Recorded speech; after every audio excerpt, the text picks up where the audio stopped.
Joe.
What a dramatic ending. Love it. Well, okay, Lulu, that gave her a start right there. And Caroline's giving, okay, V for victory. So. Ciao, ciao. She's covering her hands. Well, that was, before I was so rudely interrupted, okay. That was, you could hear her there. I tried to get her to sing on this track. I've really tried to apply pressure. But I was elbowed out of my 3 p.m. slot today because she was in a 4-hour Zoom on an exciting new, is it a television venture? Something else, but she doesn't want to talk about it too much, but we're awfully proud of her casting on this project, but it's exhausting. And I mean, she was at it from 12 to 6, I think it was today, something like that. It was beyond human endurance, even for me. But meanwhile, I was working away on a new piece for pleasekillme.com, a very fine site which I would direct your attention to. And this one is an article about my old pal and friend Vivian Stanchel, who may not be that well known to many of you out there, which is a pity and a shame. To quote the Beatles, he was to me one of the greatest of all rock personages. Well, you have to read the article, and it might take a few weeks for them to put it up, but I'll keep you posted. But anyway, I've been working on that for some days now, and it was quite a tonic because I forced myself to revisit certain incidents that at the time weren't so pleasant in our relation, but evened out over the years. But I don't want to give the story away too much, but it's a good one, and I think you'll enjoy it. But in the meantime, please check them out, and you could reference two that I have up there particularly that seem to grab a lot of eyes, or how do they say it? Hits? I don't know. And that would be a reminiscence of working with my friend Mark Sinclair, a.k.a. Vin Diesel, who I'm sure rings a bell for the younger generation there. And if not, I don't know, well, he's laughing all the way to the bank right now, but it concerns Arthur Russell, another dear friend of mine, who I was involved with and loved, and an interaction with the young Vin Diesel, a.k.a. Mark Sinclair. And then another one goes into fairly exhaustive detail about a particular episode concerning my original mentor, Captain Beefheart, a.k.a. Don Van Vliet, and his childhood friend, the one and only Frank Zappa. And again, it's I'm very proud of that piece. I think it's a good one. So yeah, so does Lulu. Okay, yeah. She's on the prowl today. She's pretty feisty, I gotta say. Her 12-year-old. She's a 12-year-old, but in dog years, what would that put her? At least 8. She's an octogenarian, and she's one of the feistiest ones I know. And I know a couple right now. And Lulu, hi. Carolyn has a treat for you. She didn't quite get enough exercise today during those 6 hours. And she demands a sacrifice. The dog demands a sacrifice. Yeah, Carolyn is going to put herself on the line now for Lulu. And, well, she is definitely the prime mover in this apartment. Don't throw that ball in this direction. Okay, we got some more activity going on in the outer sphere of our flat here. And what a day we enjoyed today. It was just simply, marvelous. It was just moveless weather here. The sun was shining in the blue Empyrean out there. I had some great views of the Hudson River. I mean, one of the advantages I've enjoyed, although the view has been shrinking incrementally over the years, but we still got a chunk of the old seafront there. And to see the seasonal changes, I've been posting some shots out the window that would keep, hopefully, you amused wherever you may be. And I hope you're all there. I know that I was late today, but that is purely in honoring this request of a 6-hour Zoom in our primary space over here. I could have done it maybe at 3 from the other room. That sounds like a restaurant. There was a restaurant in, I guess in Syracuse, New York, when I was growing up, the other room, who served a heck of a good roast beef. That's it. My primary memories consist of meals, I'd say, at this point, that I've had in Yan. And so, I could go back to this, but that wasn't a new instrumental, but if you've been following the progression, I keep posting them, and some of you are following them. This thing has evolved, the tempo has changed. I keep trying to add new things. It's like building a cathedral, I mean, I put a flying buttress on it last week, and then there's some other Gothic arches, and then a gargoyle or two up at the top. So it's still a work in progress. And I hope it remains so, because I really enjoyed playing it. And I've never played it the same way twice. How about that? I did lay down a version of it recently with Terry Durgash, who is a great engineer. And if you need a studio in New York to do some amazing work out of, I totally recommend Terry. And I gotta get a name for the studio, because he shares the space, but it's fully equipped. It's very comfortable to work at, even in a pandemic.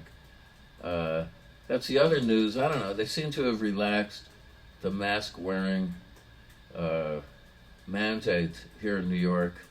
I don't know how that falls in the rest of the United States. I'm sure it's different strokes for different folks everywhere. And certainly I'm keeping my eyes peeled towards abroad, the continent, because I sure would like to tour there, as that's been my primary stomping grounds for many a year. But who knows? I mean, every day it's a different story of new bugaboos in the system. I'm really trying to get back. I gotta tell you, there is a dental clinic at the Danubius Health Spa. See, I'm giving away here a trade secret, but if you happen to be in Hungary, I would urge you to get your dental work done there. Because I've saved many a pretty penny over the years, staying in this beautiful, relaxing, thermal spa with a fully equipped ensemble of all sorts of, bodily enhancement wonderments. I don't partake of it, but they do have an eye clinic, dental clinic, a cardio clinic, a plastic surgery clinic. Now I wouldn't visit there. You can get, if you're a female, your leg hairs nipped gently off by a whole tank of Japanese flying fish. No, what do they call them? I don't know. Fugu? No, those are poison. Anyway, it's something that the distaff side of the world knows all about. I haven't visited there, but it's a very comfortable place to stay, and the food is pretty good, and it's definitely situated in a good spot. It's on an island called Margaret Ziget, that lies in between Buda and Pest. And I go back many years to playing in Budapest. I might even be related to Hungarian root of the family. This is unclear, but it's possible. Uh, anyway, I go back to playing there. I played in Potofi Hall, which is a huge arena-sized joint once on a tour with the Knitting Factory. We didn't get the arena quite filled, but we had a healthy turnout, and that was on a tour, I guess this was about 93, that was known as the Jewish Avant-Garde Music Tour, aka the Jam Tour, right? It really has a good ring to it on the old ears. The Jam Tour. I know a couple of years later they floated this again with different artists, and then JAM stood for Jewish Alternative Music, which was probably a smart move. Avant-garde still has a fearsome sound in most people because it connotes something that they feel they're not going to like, or it won't be mellifluous music. It won't hit the pleasure centers that they normally like to have massaged upon listening to something new. And that's actually a problem with music these days, isn't it? There are not that many adventurous ears out there. And people seem to want the same old, and even really good, high quality, same old, is not quite doing it either. But hey, in the face of that, I laugh. I have to laugh because I'm still quite enjoying making it and playing it. To me, it's a privilege and a thrill to play for you, and that you would tune in to hear some of these little private concerts of mine, or mutterings, or whatever. So, what else? Let's see. I don't want to comment too much on the current geopolitical conditions in the Middle East. Enough has been said. I've staked my claim to. I'm on the side of victims everywhere, and I hate to see anybody die under a rain of anonymous bombing. So that's about all I'm going to say on that subject. Now, I finished a great anthology all about Steely Dan. Did I hold this up last time? Maybe. But I can't tell you how much I enjoyed reading this because it collected many an astute analysis of this fine, basically, duo of Walter Becker and Donald Fagen. And they really moved me to this day. They left, at least Becker and Fagen, a treasure trove of quality work that do tickle the old pleasure centers even today. And I remember discovering them early on when I think the first one I was aware of was their first single, Do It Again, which has an amazing guitar solo by Elliot Randall, of which I wish I could hear more. I think he's based in New York, or used to be. I know he had an album called Randall's Island that was really good on Columbia many years ago. And then that was followed by Reelin' in the Years, which has another, with two fantastic guitar breaks.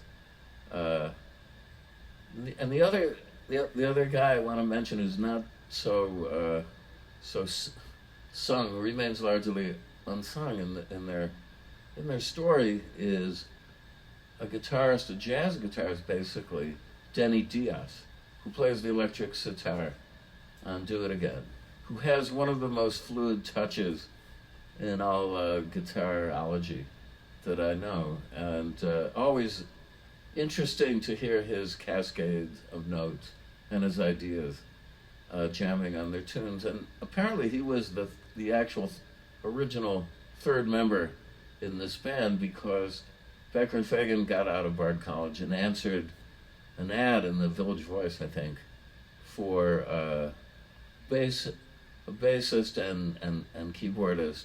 No assholes, I think it said in the ad. And they were directed to Denny Diaz, who was living in Long Island, I believe. And they went out and visited him, and he had a band already going called Demian, after the Hermann Hesse novel of the same name, and of which they quickly got rid of most of the extant members and replaced them with themselves, and then lured Denny Diaz to Los Angeles, when they got a deal to come out there as staff writers for ABC Dunhill Records.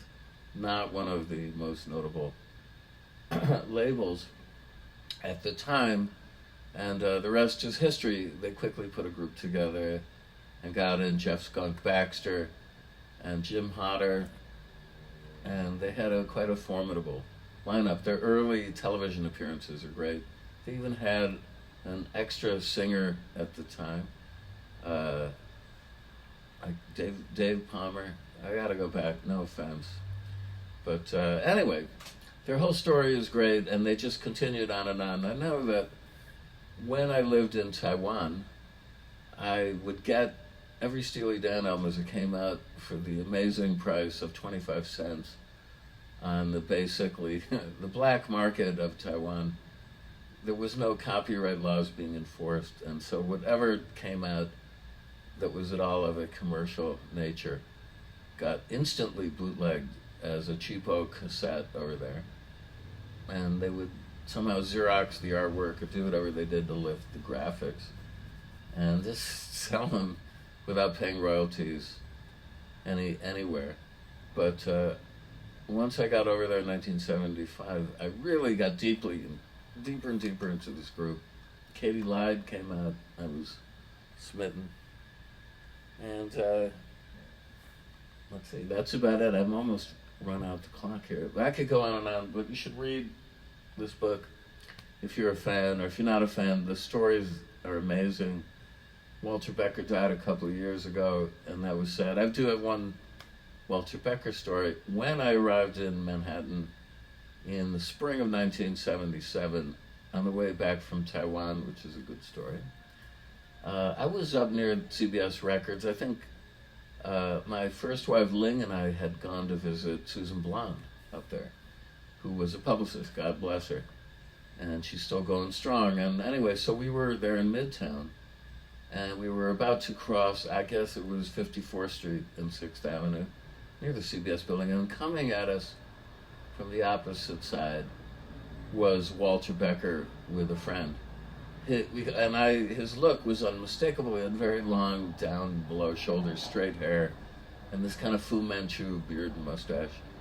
And I nudged Ling, and I said, "There's Walter Becker," and she was a big Steely Dan fan. So just as we got up to him, she said in this very loud voice of hers in a Singaporean accent, "Hi, Walter." And he jumped at least, a few inches in the air. He was startled by this. And we just went on our way. He went on his way. But I think that was a big shock to him. And then years later, I met him up at Epic Records, and he was looking for production work. And I had some good conversations with him. And I reminded him of that story and asked if he remembered that. And he said, "Yeah, I do, kind of." He said, "Because that kind of thing never, ever happened to us." So there you are. Okay, I was sort of defeated by the electricity clapping out, but I will be back in fine fettle to play for you, maybe acoustic. I just posted a new graphic by AAA. My friend Down Under has been doing amazing freebie graphic work for me, and that was a shot of playing acoustic guitar, which is many of yours preferred mode to hear me play. And I love to play it too. I've just been taking a little break from it and enjoying exploring this electronic guitar stuff. But I will be back on what day is it today? Thursday. This coming Thursday, the 20th, May 20th, to play for you. Hopefully at 3:00. I've sort of gotten everyone used to that rhythm, and I don't want to disrupt it. But sometimes you got to do what you got to do. And therefore, I remain on that note. Gary Lucas, thank you for tuning in. Please check out my new video clip for One Man's Meat. I don't want to give away too many surprises, but it has, it should give you a chuckle, hopefully. And I'll see you on Thursday. Okay, love you guys.